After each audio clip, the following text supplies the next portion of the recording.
Japan में हो, भारत में हो, आदिवासी समुदाय के साथ, जल जंगल जमीन के साथ, आदिवासी समुदाय की संस्कृति, आदिवासी समुदाय की धर्म परंपरा रीति रिवाज, इनको कहीं न कहीं खत्म किया जा रहा था।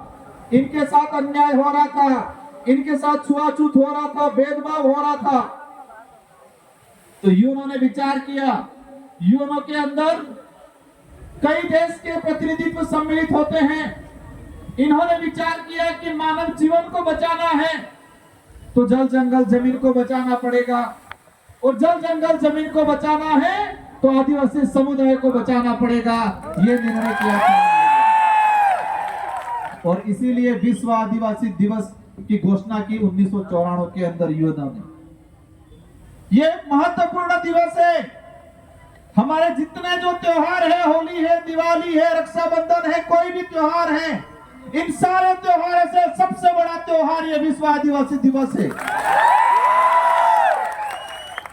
मैं आदिवासी परिवार की विचारधारा भिल प्रदेश विद्यार्थी मोर्चा इस विचारधारा को धन्यवाद देता हूं कि हमारे इलाके के अंदर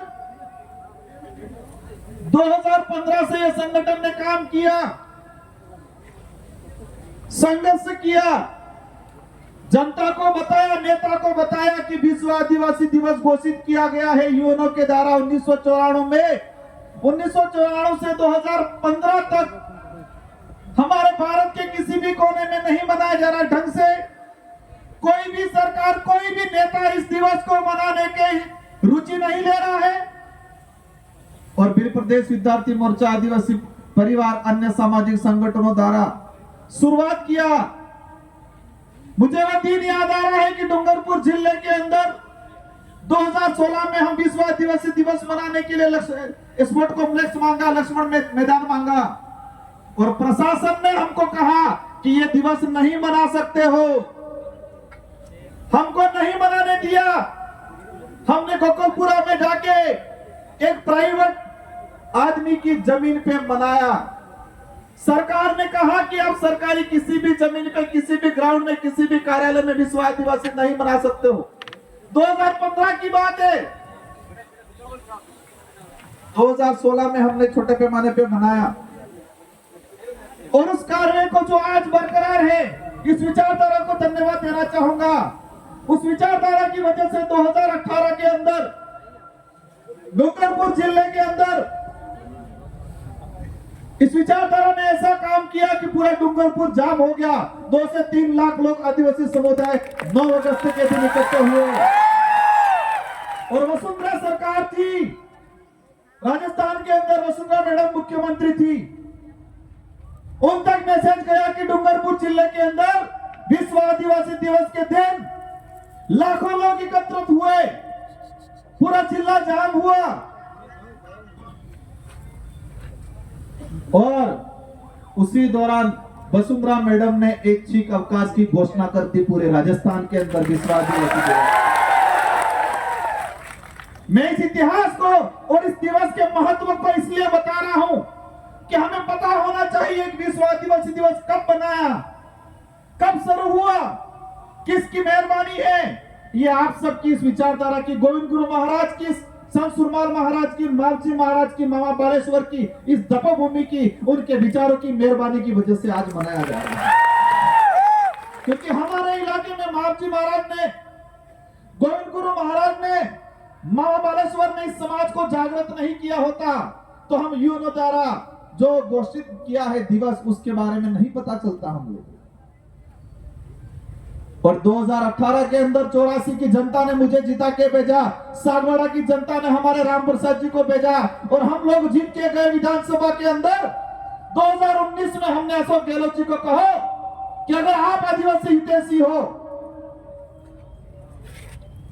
यूएनओ द्वारा 1994 में विश्व आदिवासी दिवस घोषित किया गया है, तो आपको राजस्थान के अंदर इसको राजकीय अवकाश घोषित करना पड़ेगा। ये डिमांड रखी हमने,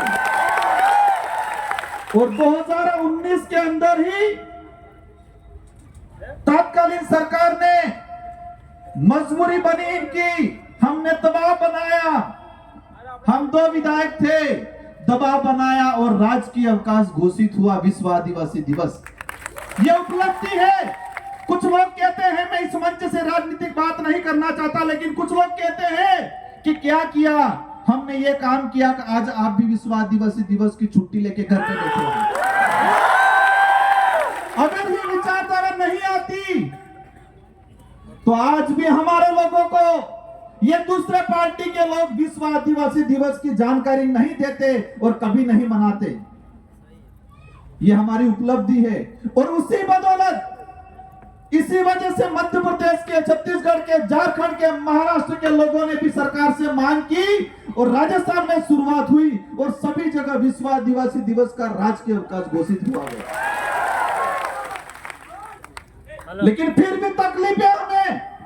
1994 से घोषित था, 1995 से लगा के जो सरकार थी उसकी जिम्मेदारी बनती थी कि आदिवासी दिवस मनाए। आदिवासी दिवस के तहत सरकार स्वयं जाए, नेता जाए, मुख्यमंत्री जाए, प्रशासन, कलेक्टर, एसपी जाए और आदिवासी दिवस मनाना चाहिए था उनको। और उस दिन आदिवासियों के संवैधानिक अधिकार की जानकारी देनी चाहिए थी उन लोगों को। शेड्यूल 5 के अंदर आरक्षण का कितना प्रावधान है, पैसा एक्ट क्या है, रूढ़िगत ग्राम सभा का क्या पावर है, सरकार की क्या योजना है आदिवासी समुदाय के लिए, केंद्र सरकार कितना पैसा